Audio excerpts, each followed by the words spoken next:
നമസ്കാരം. നയപ്രഖ്യാപനത്തിനിടെ മീൻ വിഭവങ്ങളോടുള്ള പ്രിയം തുറന്നു പറഞ്ഞ് ഗോവക്കാരനായ ഗവർണർ രാജേന്ദ്ര വിശ്വനാഥ് ആർലേക്കർ സർക്കാരിന് നൽകുന്നത് ആശ്വാസ സന്ദേശം. നയപ്രഖ്യാപനത്തിന് ശേഷം മടങ്ങുമ്പോൾ മുഖ്യമന്ത്രി പിണറായി വിജയനോട് കാൽമുട്ട് വേദനയെപ്പറ്റിയും പറഞ്ഞു. മുട്ടുവേദന ഉണ്ടായിട്ടും 2 മണിക്കൂറോളം ഒറ്റ നിൽപ്പിൽ തന്നെ ഗവർണർ നയപ്രഖ്യാപനം പൂർത്തിയാക്കി. സർക്കാർ എഴുതി നൽകിയത് അതുപോലെ വായിച്ചു. സർക്കാരുമായി ഏറ്റുമുട്ടലിനില്ലെന്ന സന്ദേശമാണ് ഇതിലൂടെ ഗവർണർ നൽകുന്നതെന്നാണ് വിലയിരുത്തൽ. അതുകൊണ്ട് പ്രകോപനത്തിന് സർക്കാർ തൽക്കാലം പോകില്ല. അപ്പോഴും രാജ്ഭവനിലെ നീക്കങ്ങൾ നിരീക്ഷണ വിധേയമാക്കും. സർവകലാശാല വിഷയങ്ങളിലും ഗവർണറെ പ്രകോപിപ്പിക്കുന്നതൊന്നും സർക്കാർ ഉടനൊന്നും ചെയ്യില്ല. നയപ്രഖ്യാപനത്തിന് ശേഷം സന്തോഷത്തോടെയാണ് ഗവർണർ മടങ്ങിയത്. ഗവർണറെ അലോസരപ്പെടുത്താതിരിക്കാൻ കേന്ദ്ര സർക്കാരിനെതിരായ രൂക്ഷ വിമർശനം ഒഴിവാക്കി.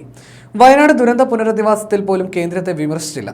പരോക്ഷ വിമർശനങ്ങൾ വായിക്കുന്നതിൽ ഗവർണർക്കും പ്രശ്നമുണ്ടായില്ല. രാഷ്ട്രീയം ഉയർത്താതെ നയപരമായ സാമ്പത്തിക കാര്യങ്ങൾ പറഞ്ഞു വെക്കുന്നതായി ആ വിമർശനങ്ങൾ.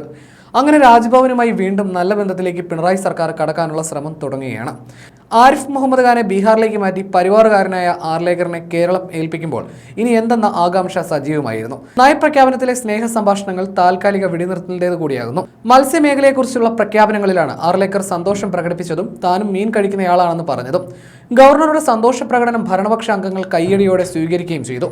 നയപ്രഖ്യാപനം പൂർത്തിയാക്കി പുറത്തേക്ക് പോകുന്നതിനിടയിലാണ് ഇടത് കാൽമുട്ട് ചൂണ്ടിക്കാട്ടി വേദനയെപ്പറ്റി മുഖ്യമന്ത്രിയോട് പറഞ്ഞത്. സ്പീക്കറുടെ ഡൈസിൽ നിന്ന് പടവുകൾ ഇറങ്ങാൻ അല്പം പ്രയാസപ്പെടുകയും ചെയ്തു. 2025 അർജന്റീന ഫുട്ബോൾ ടീമിന്റെ സൗഹൃദ മത്സരത്തിന് ക്ഷണിച്ചിട്ടുണ്ടെന്ന് ഗവർണർ വായിച്ചപ്പോൾ പ്രതിപക്ഷ നിരയിൽ നിന്ന് ചോദ്യമുയർന്നു. മെസ്സി വരുമോ? അർജന്റീന ടീം വരുമെന്ന് കായിക മന്ത്രി വി അബ്ദുറഹിമാൻ അടുത്തിടെ പറഞ്ഞിരുന്നെങ്കിലും പിന്നീട് സ്ഥിരീകരണമൊന്നും ഉണ്ടായില്ല.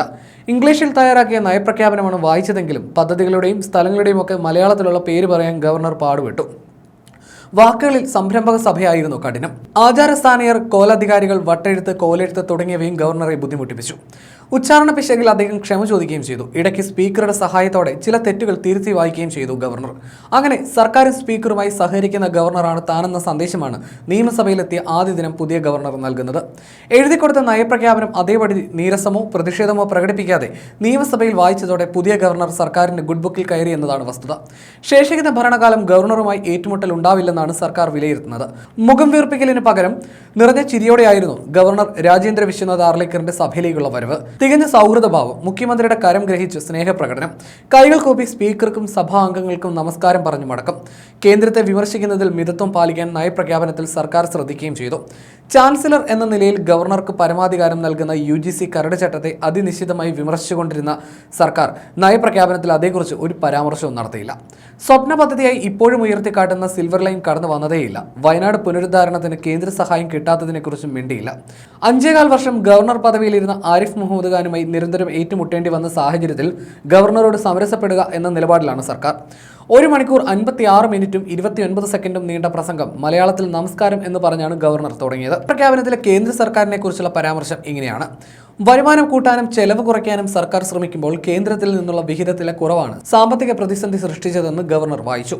കേന്ദ്ര വിഭജന പൂളിൽ നിന്നുള്ള കേരളത്തിന്റെ വിഹിതം 10ാം ധനകാര്യ കമ്മീഷന്റെ കാലത്ത് 3.875% ആയിരുന്നത് 15ാം കമ്മീഷന്റെ കാലത്ത് 1.925% കുറഞ്ഞു.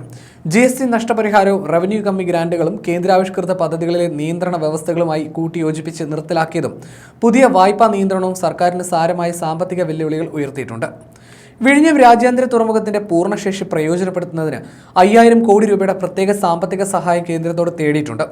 സാമ്പത്തിക ബാധ്യത അടിച്ചേൽപ്പിക്കുന്ന വയബിലിറ്റി ഗ്യാപ് ഫണ്ട് തിരിച്ചടവ് നിബന്ധന പുനഃപരിശോധിക്കണമെന്നും ആവശ്യപ്പെട്ടിട്ടുണ്ട്. സംസ്ഥാനത്തെ റെയിൽ വികസന പദ്ധതികൾക്ക് അനുമതി നൽകണമെന്ന് കേന്ദ്ര സർക്കാരിൽ സമ്മർദ്ദം ചെലുത്തി വരുന്നുവെന്നും പ്രസംഗത്തിലുണ്ട്.